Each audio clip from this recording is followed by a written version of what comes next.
السلام علیکم ورحمۃ اللہ وبرکاتہ۔ بسم اللہ الرحمن الرحیم۔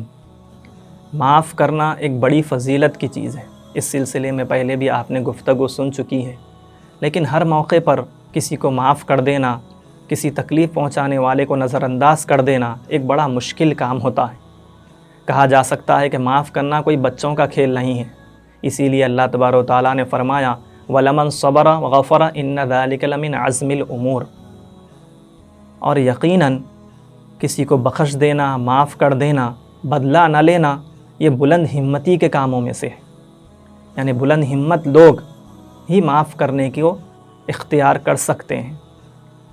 محترم ناظرین، کئی مرتبہ ایسا ہوتا ہے کہ بعض لوگوں کی طرف سے شدید تکلیف پہنچائی جاتی ہے۔ ضروری نہیں ہے کہ وہ تکلیف مار کر کاٹ کر ہی پہنچائی جائے، زبان کے ذریعے سے بھی اتنی شدید تکلیف پہنچا دی جاتی ہے کہ وہ زخم اور وہ تکلیف پہنچائی ہوئی دور ہونے کا نام نہیں لیتی۔ کہا جاتا ہے چھری کا، تیر کا، تلوار کا گھاؤ بھرا، لگا جو زخم زباں کا تو رہا ہمیشہ ہرا۔ تو انہیں مارنے کے ذریعے سے، کاٹنے کے ذریعے سے جو زخم پہنچایا جاتا ہے وہ بھر بھی سکتا ہے، لیکن جو زخم زبان کے ذریعے سے پہنچایا جاتا ہے وہ بھرتا نہیں، کیونکہ وہ دل پر لگتا ہے، انسان اس کو بھلا نہیں پاتا۔ ایسے موقع پر اسلام ہمیں کیا کہتا ہے؟ یعنی ہمارا دل بالکل اس شخص کو معاف کرنے کو نہیں چاہتا، تو ہم پھر معاف کرنے کی فضیلت کو کس طرح حاصل کر سکتے ہیں؟ یا دل تو نہیں مانتا کہ اس کو معاف کر دیں، زبان سے ہم اس کو معاف کر دیں تو یہ کوئی نفاق تو نہیں ہوگا؟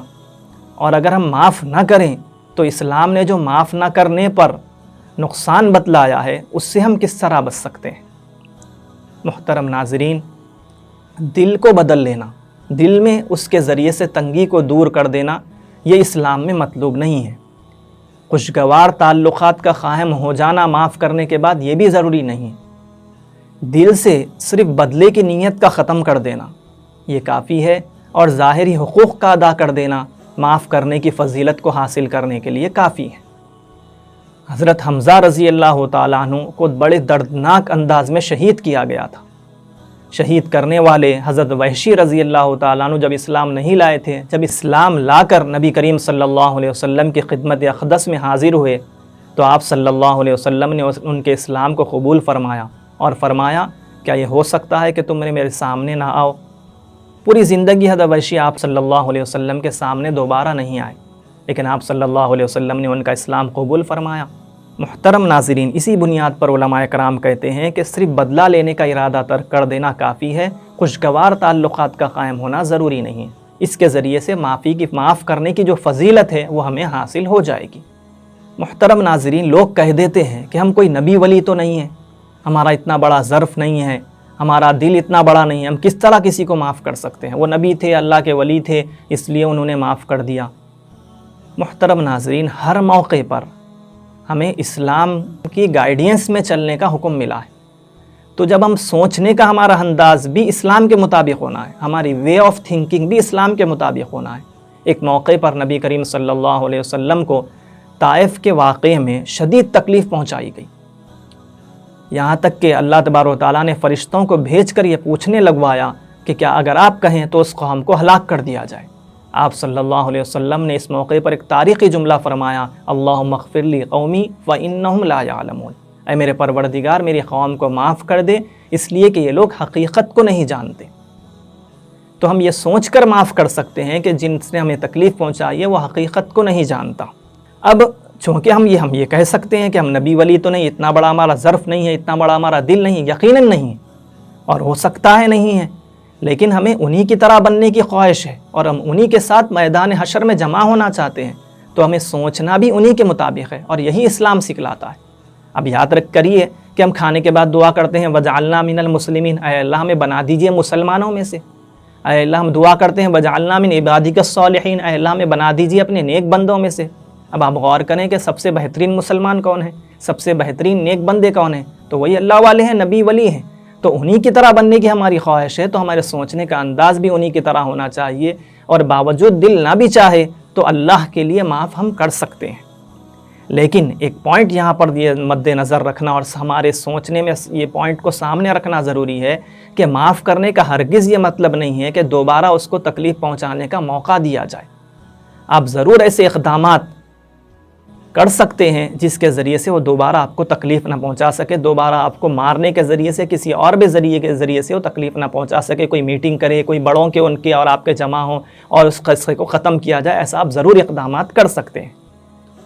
محترم ناظرین، یہاں تک آپ نے معاف کرنے کی فضیلت قرآن و سنت کی روشنی میں، عقل کی روشنی میں، اور اگر دل نہ چاہے معاف کرنا تب ہمیں کیا رخ اختیار کرنا چاہیے وہ بھی آپ نے جان لیا.